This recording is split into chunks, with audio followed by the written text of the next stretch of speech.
Israel Iran की जंग कोई आम जंग नहीं थी, ये एक चेतावनी थी। एक ऐसा संदेश जिसे इजराइल ने बमों से लिखा और दुनिया ने देखा। किसने ये जंग जीती और कौन हारा, आज इसी को समझने की कोशिश करेंगे। नमस्कार, मैं हूं सलोनी और आप देख रहे हैं रिपब्लिक का डिजिटल प्लेटफॉर्म। 12 दिन 12 रातें और फिर जो हुआ उसने मिडिल ईस्ट की तस्वीर ही बदल दी। ईरान अपने परमाणु सपनों में खोया था, लेकिन इजराइल ने वो सपने एक एक करके मलबे में बदल दिए।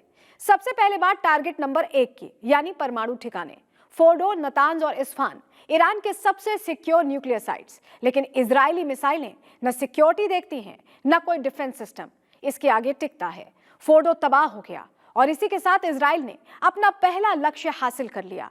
हालांकि ईरान ने भी पलटवार किया, बैलिस्टिक मिसाइलें छोड़ी, पर जवाब मिला, वो भी जोरदार। पीरा शहर पर सीधा अटैक कर दिया गया इजराइल की तरफ से, जहां ईरान की मिसाइल फैक्ट्री थी और अब वहां सिर्फ राख बची है। इजराइल का अगला टारगेट था ईरानी सेना की रीढ़, यानी IRGC के टॉप कमांडर्स, और उन्हें भी एक एक कर निशाना बनाया गया। मेजर जनरल हुसैन सलामी, मोहम्मद बघेरी, गुलाम अली राशिद और आमिर अली हजीजादेह, लिस्ट लंबी है और अब ये नाम सिर्फ इतिहास बनकर रह गए हैं। और फिर इजराइल ने फोकस किया सीधे खामनेई की तरफ। उनके सबसे करीबी, जो उनके राइट हैंड माने जाते हैं, उन्हें भी मार गिराया। पर खामनेई का क्या, ये सवाल बरकरार था। बताया गया कि खामनेई परिवार के साथ बंकर में छुपे रहे और अभी भी छुपे हुए हैं। यहां तक कि इस जंग के खौफ के चलते 3 उत्तराधिकारियों का भी खामनेई ने ऐलान कर दिया। हालांकि इस जंग में सबसे बड़ा मोड़ तब आया जब अमेरिका ने भी मोर्चा संभाला। ट्रंप और नेतन्याहू की दोस्ती अब एक सैन्य गठबंधन बन चुकी थी और इजराइल के प्रहार के बीच अमेरिका ने B-2 बॉम्बर से ईरान के अंदर घुसकर अटैक कर दिया और यह हमला भीषण था। लेकिन क्या इसके बाद परमाणु साइट्स के परखच्चे उड़ गए, ये भी बताते हैं। अमेरिका, जिसने इजराइल के साथ मिलकर दावा किया था कि हमने ईरान के परमाणु प्रोग्राम को पूरी तरह से नेस्तनाबूद कर दिया है, लेकिन सच्चाई क्या है? IAEA की रिपोर्ट और स्वतंत्र सैटेलाइट इमेजेस कुछ और ही कहानी कहती हैं। ईरान की फोर्डो और नतांज साइट पर भारी नुकसान जरूर हुआ, लेकिन सच्चाई क्या है? IAEA की रिपोर्ट और स्वतंत्र सैटेलाइट इमेजेस कुछ और ही कहानी बयां करती हैं।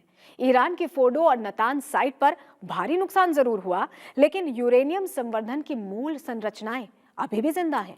मतलब ये कि ईरान का परमाणु प्रोग्राम खत्म नहीं, बस थोड़े समय के लिए रुक सा गया है।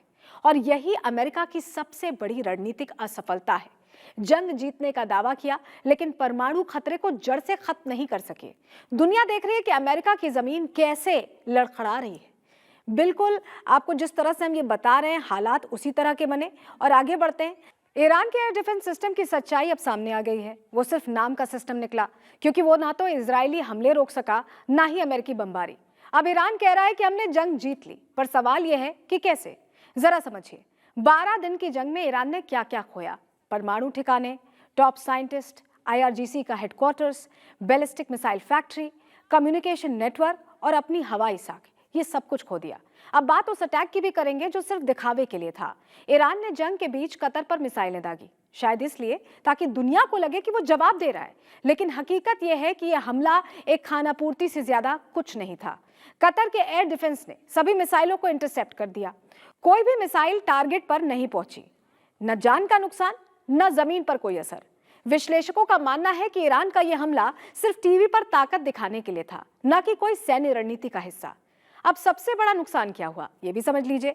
डर की वापसी हो गई है, एक तरह से युद्ध के बाद, क्योंकि ईरान अब डर में है, छिपा हुआ है और यह मान चुका है कि इजराइल को अब हल्के में नहीं लिया जा सकता। तो जवाब साफ है कि इस जंग का असली विजेता कौन है? जिसने अपने टारगेट पूरे किए, जिसने दुश्मन की रीढ़ तोड़ी और जिसने मिडिल ईस्ट को एक नया संदेश दिया है। वो देश है इजराइल, और अमेरिका भी इसमें पीछे रहा और ईरान भी। तो निष्कर्ष यही निकलता है कि इजराइल ने एक तरह से मैदान फतेह कर लिया है। इस तरह के और वीडियोस देखने के लिए आप जरूर जुड़िए रिपब्लिक के डिजिटल प्लेटफॉर्म पर। फिलहाल बहुत शुक्रिया।